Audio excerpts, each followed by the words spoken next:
નેત્રંગ પોલીસે ભોટનગર ગામેથી ભારતીય બનાવટના વિદેશી દારૂના જથ્થા સાથે ઈસમને ઝડપી લઈને અન્ય 3ને વોન્ટેડ જાહેર કર્યા હતા।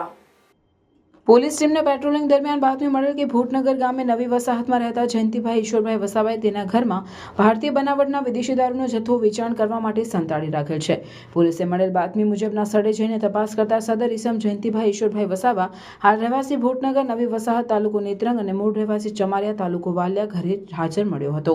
પોલીસે ઘરમાં તપાસ કરતા અલગ અલગ બ્રાન્ડની ભારતીય બનાવટના વિદેશી દારૂની નાની મોટી બોટલો 696 મળી આવી હતી। પોલીસે દારૂનો આ જથ્થો તેમજ એક મોબાઈલ મળીને કુલ ₹1,21,348નો મુદ્દામાલ કબજે લઈને સદર ઈસમ જયંતિભાઈ વસાવાને ઝડપી લઈને અન્ય 3 ઈસમો વાસુદેવભાઈ વસાવા રહેવાસી માલજીપરા તાલુકો ઝઘડિયા, રોહિતભાઈ ઉર્ફે અજય વસાવા રહેવાસી ગુંડેચા તાલુકો ઝઘડિયા અને રોશનભાઈ વસાવા રહેવાસી કપાડ તાલુકો ઝઘડિયાને વોન્ટેડ જાહેર કરી કાયદેસરની કાર્યવાહી હાથ ધરી હતી।